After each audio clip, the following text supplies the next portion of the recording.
So how do you find like-minded people to hang out with?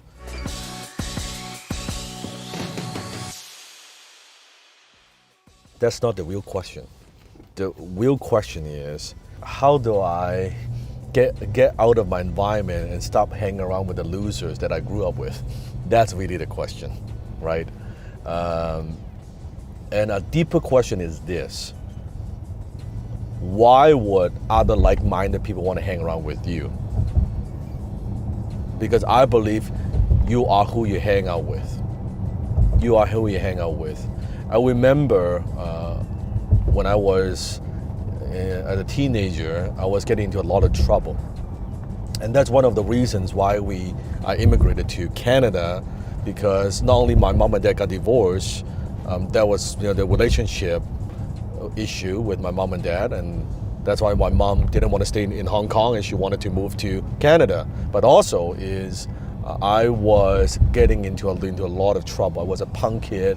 I was hanging around with the wrong people. I was in a gang. I was getting into fights.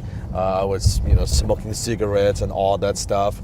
And one time both mom and dad had to go to the police station to bail me out. So I was probably 13 years old or so. And I remember I was in a balcony, second floor, police station, my dad, me, and the police officer. And the police officer was saying, hey, you know what? If your son keeps this up, he's going to be in jail.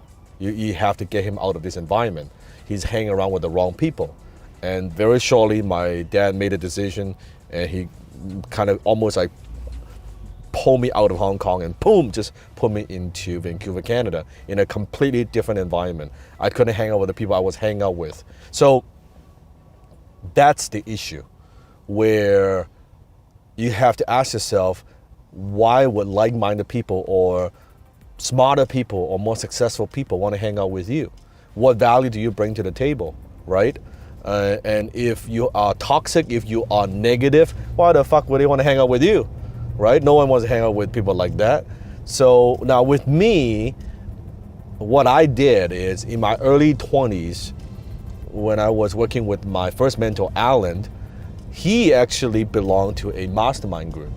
Now at the time, there were 6 people in the mastermind group. Alan was one of them, and all of them were very successful. Like, we're talking about like millionaires, minimum millionaires. I was the youngest guy. I was the least experienced. I was definitely the least successful. But because I was working with Alan, my mentor, he would bring me along to those mastermind meetings. And I would sit there, I would observe, I would take notes. I wouldn't say a whole lot, but I was the poorest in the entire group.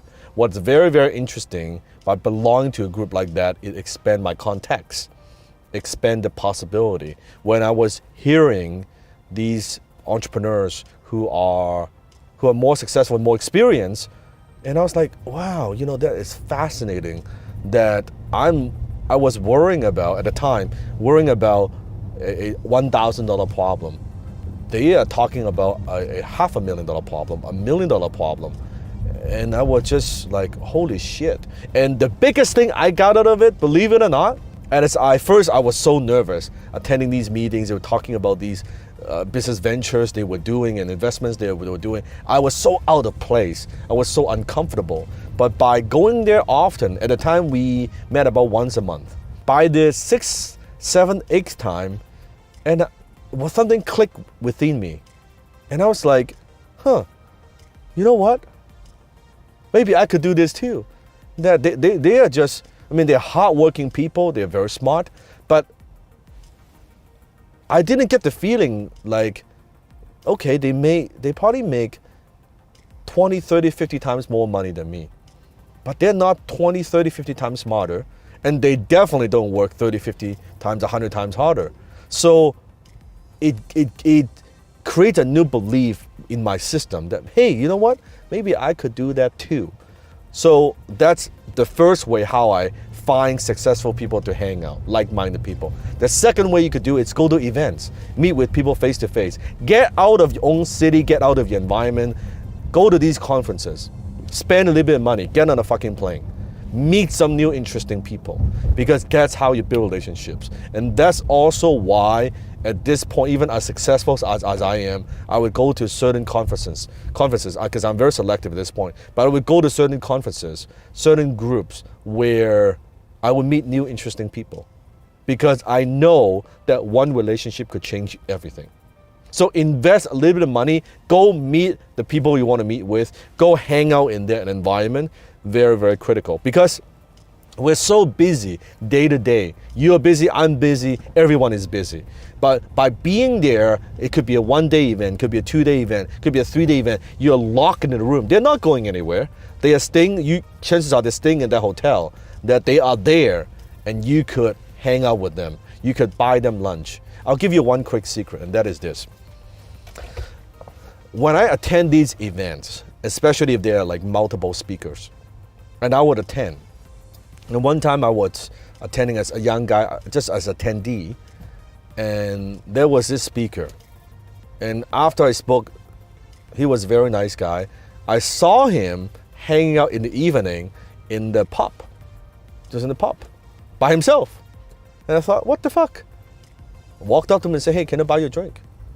And we talked for 3 hours. He probably got paid tens of thousands of dollars to show up to speak there for 90 minutes. I got 3 hours of personal time with him by buying him a drink for like, I don't know, a few dollars. Just think about that. So there's so many of these opportunities. Third is now with the internet, you can also hang out with people on Facebook group. There are a lot of good Facebook group that you can join, maybe usually pay to join, or some kind of community. No different than my high-tier closer community. Now we have students from over 100 countries. We all connected, the same mission, the same goal, share the same value. That's where they hang out. We call that the HTC family. By belonging to a Facebook group, you could also do that. That's also how you find like-minded people. Don't be so restricted with, I got to see them face to face. Sometimes you do. Sometimes it could be through virtually. That's also very, very good. You want to have a place, a community, a group that you could go to when you have problems, when you have challenges, and you feel understood that, hey, you know what?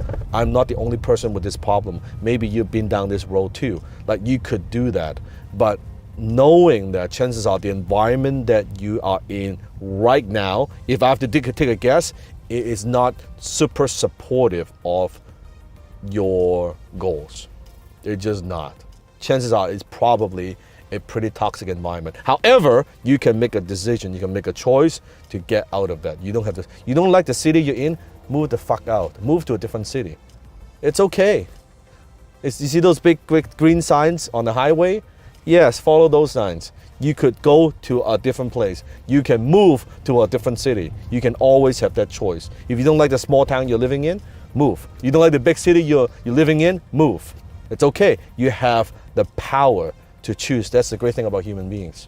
You have the power to choose. Just remember, you are who you hang around with. So be very, very selective. Until next time, I'll see you in my belly.